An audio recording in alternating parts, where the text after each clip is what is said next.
Assalamualaikum warahmatullahi wabarakatuh. Perkenalkan, nama saya Sunandi, calon guru penggerak angkatan 9. Di sini saya akan melaksanakan tugas demonstrasi kontekstual modul TIK 1 bersama Ibu Kepala Sekolah Novi Antasari, dan alhamdulillah beliau pun adalah alumni CGP angkatan 7. Mudah-mudahan di sini saya akan ilmu-ilmu yang baru bersama Ibu Kepala Sekolah untuk pembelajaran modul 3.1. Assalamualaikum Ibu. Waalaikumsalam Pak Nandi. Bagaimana kabarnya Ibu? Alhamdulillah baik. Bagaimana Pak Nandi kabarnya baik? Alhamdulillah baik Ibu. Ini Bu, aduh, apa ya? Sebelumnya saya minta maaf mengganggu waktunya Ibu dalam proses kegiatan pembelajaran di sekolah Ibu. Jadi sini saya minta izin Bu untuk mewawancarai Ibu mengenai dilema etika yang terjadi di sekolah Ibu. Ya, Baik Bu, untuk mempersingkat waktu langsung ke pertanyaan pertama ya Bu.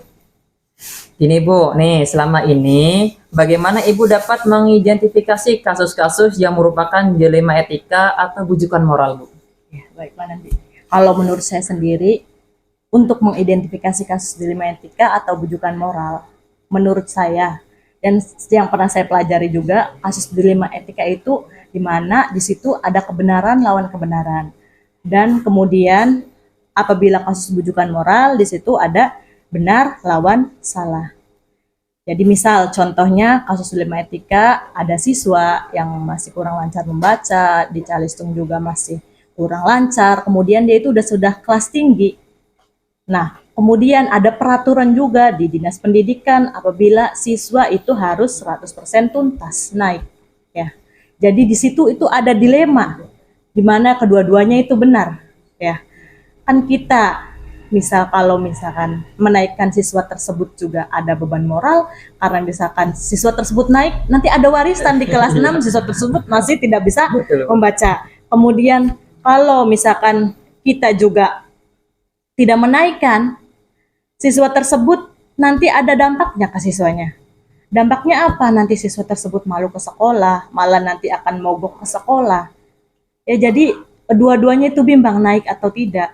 Ya, seperti itu ya Pak ya. Jadi itu kan menurut saya rasa kasus yang dua-duanya itu benar lawan benar menurut saya. Kalau misalkan bujukan moral ya tadi ada yang namanya kebenaran lawan kesalahan, seperti itu Pak. Iya Bu, kadang Bu, kita dihadapkan dengan kondisi situasi yang mungkin sering terjadi pada situasi-situasi yang tadi Ibu paparkan ya Bu, dimana kadang kita dilema etika dengan ada kasus yang menurut ini benar dan benar, di situ kita harus memutuskan dengan bijak ya Bu. Nah, baik Ibu, untuk pertanyaan yang kedua ya Bu, bagaimana Ibu menjalankan pengambilan keputusan di sekolah Ibu, terutama untuk kasus-kasus di mana ada dua kepentingan yang sama-sama benar atau sama-sama mengandung nilai kebajikan ya Bu? Baik Pak Nandi. Jadi karena tadi kasusnya sudah saya sebutkan ya, contohnya ya, situ ada siswa yang kurang lancar dalam membaca, Calistung, tapi dia harus tetap naik karena itu peraturan dari Dinas Pendidikan. Nah, itu merupakan contoh kasusnya, dan yang saya pernah lakukan yaitu saya menerapkan 9 langkah dalam pengambilan keputusan dan pengujiannya. Yang pertama itu mengenali nilai-nilai yang saling bertentangan. Tadi, kalau contohnya tadi nilai apa yang bertentangan? Berarti di situ ada nilai keadilan dan nilai rasa kasihan. Jadi kita ada nilai yang bertentangan, dua-duanya baik, keadilan baik. Kalau siswa tersebut tidak naik juga kasihan, kan? Jadi dua-duanya baik, benar lawan benar. Jadi kita harus mengenali nilai apa nih yang bertentangan. Kemudian yang kedua, menentukan siapa saja yang terlibat. Kalau kasus yang tadi, yang terlibat berarti siswa tersebut, kemudian orang tua siswa, wali kelas, saya sebagai kepala sekolah, kemudian juga komite sekolah, kemudian guru-guru semua yang ada di sekolah tersebut, dan pengawas sekolah yang terlibat. Kemudian yang ketiga, langkahnya mengumpulkan fakta-fakta yang relevan. Nah, sebelum kita mengambil keputusan, kita cari tahu dulu nih, apa nih anak ini tidak bisa membaca itu, latar belakangnya bagaimana, di rumahnya bagaimana, tanya dulu ke orang tuanya, apakah dia di rumahnya tidak ada orang tuanya, atau orang tuanya salah satunya yang ada, atau orang tuanya juga buta huruf. Jadi kita harus tahu dulu kondisinya. Kita harus mengidentifikasi dulu anak ini bagaimana di rumahnya, di sekolahnya juga bagaimana, apakah dijauhi sama teman-temannya. Kemudian tanya juga ke wali kelasnya, apakah anak ini tuh sudah dapat bimbingan penuh belum dari guru tersebut. Jadi kita identifikasi dulu, cari fakta-fakta yang relevannya bagaimana. Kemudian yang keempat, kita melakukan pengujian benar atau salah. Dalam pengujian benar atau salah ini, di sini ada uji legal, bagaimana ini benar atau tidak. Ada uji regulasi, apakah ini kita menaikkan anak tersebut tidak bisa membaca, apakah itu melanggar kode etik. Jadi kita ada banyak pengujian, termasuk uji legal, uji regulasi, kemudian ada uji publikasi, uji intuisi, dan uji panutan.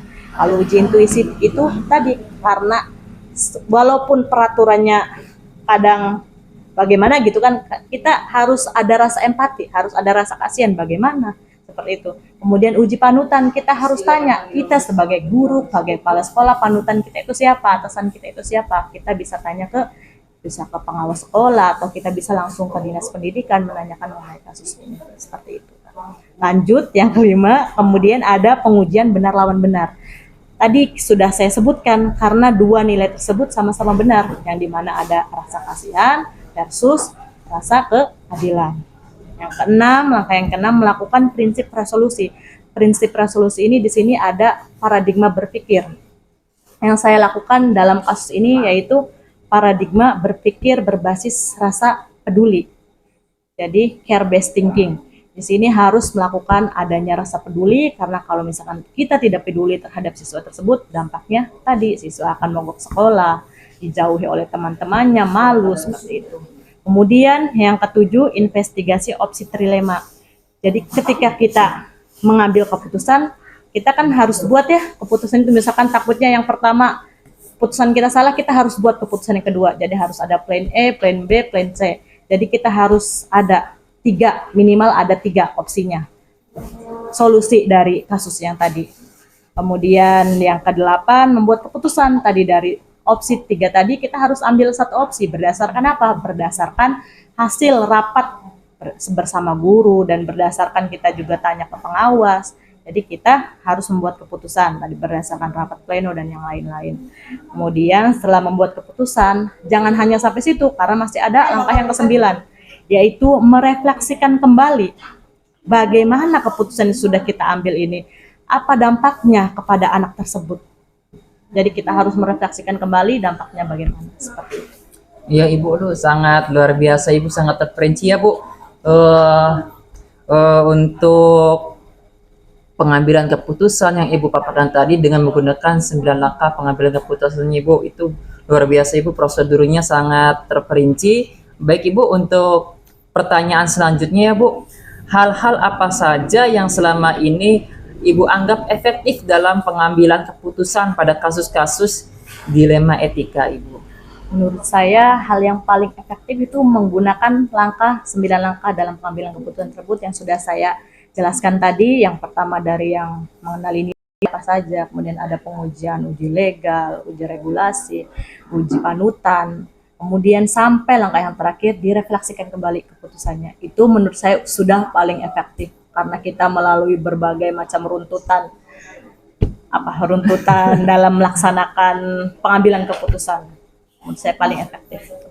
Nah tadi Ibu menjelaskan Ibu kan ada 9 langkah dalam pengambilan keputusan Ibu. Ada tidak Bu nih yang sekiranya dalam 9 langkah tersebut yang menjadikan sebuah tantangan bagi Ibu sendiri dalam penanganan dilema etika tersebut Bu? Oke, baik. Jadi menurut saya Pak, yang menurut saya menjadikan tantangan atau kendala itu di bagian pengujian benar atau salah, karena di situ banyak pengujian yang kita lakukan ya, ada uji legal, uji regulasi, apakah ini melanggar kode etik, berarti otomatis kita juga harus mencari dulu hukum-hukumnya apa, pasal-pasalnya apa. Jadi kita harus cari dulu, harus benar sumbernya gitu kan, apakah melanggar kode etik kita sebagai guru atau sebagai kepala sekolah. Itu sangat-sangat sebenarnya merupakan tantangan juga, apalagi ada uji publikasi. Bagaimana kalau misalkan hal ini ada yang mempublikasikan, sekarang kan zamannya media sosial ya Pak ya, Ada yang namanya wali kelas gampang sekali update status. Itu kan juga termasuknya mempublikasikan hal-hal yang sebenarnya ini belum diputuskan, tapi udah berselentingan kemana-mana, itu termasuk tantangan menurut saya. Iya Bu, jadi emang seperti itu ya Bu tantangan kita. Kadang keputusan kita itu harus ya diambil berhati-hati, jangan sampai melanggar kode etik ya Bu. Apalagi ya seperti yang disebut dipaparkan Ibu tadi, di era-era digital sekarang, kadang hal yang masih tabu pun kita sudah mendapatkan diadili oleh netizen-netizen yang maha benar Ibu. Seperti itu, Pak. Jadi Bu, apakah Ibu memiliki sebuah jadwal yang dibuat oleh Ibu dalam penanganan kasus-kasus dilema etika ini, Bu? Kalau saya tidak pernah punya jadwal, Pak, karena kan kasusnya tersebut secara tiba-tiba gitu tuh, tidak direncanakan dan tidak dibuat-buat. Kasus berjalan apa adanya, jadi sehingga saya tidak punya jadwal khusus untuk melaksanakan atau untuk menyelesaikan kasus dilema etika ini. Seperti itu. Berarti sifatnya insiden ya, Bu? Ya, insiden. Jika kasus ini muncul, berarti kita bisa langsung masuk dengan penyelesaian yang disebutkan Ibu tadi, menggunakan 9 langkah dalam pengambilan keputusan.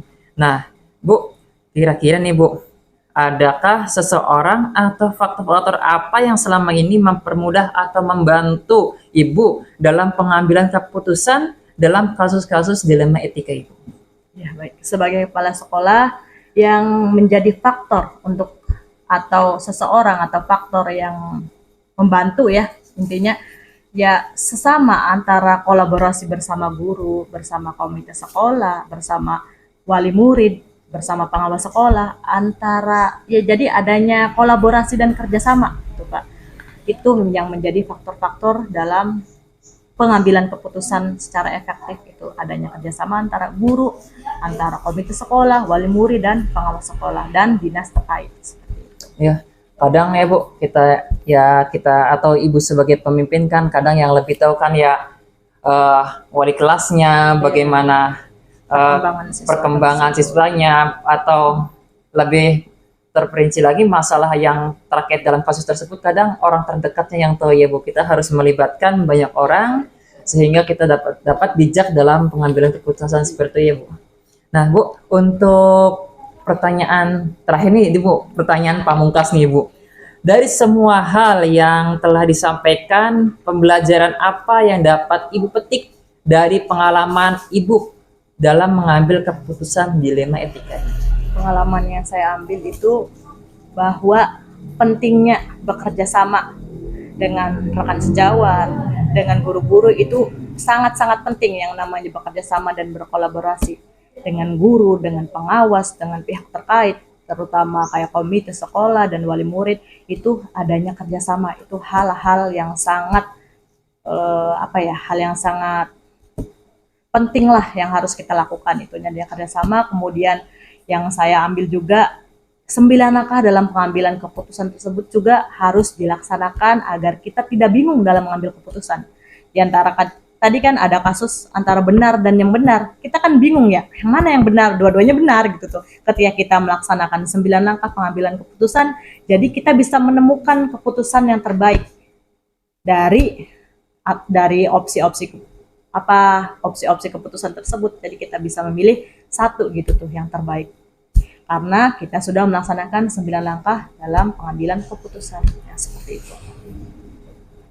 Nah Ibu, jadi seperti yang Ibu sampaikan tuh Bu, berarti ya hal yang pembelajaran kita bersama ya Bu, berarti sikap atau sifat kolaborasi ini sangat penting dalam kasus-kasus yang dialami di sekolah. Dan sekali lagi, prosedur pun harus tepat ya Bu, seperti yang Ibu sebutkan tadi, melalui 9 langkah dalam pengambilan keputusan. Baik Ibu, terima kasih Ibu. Mohon maaf ini mengganggu waktunya.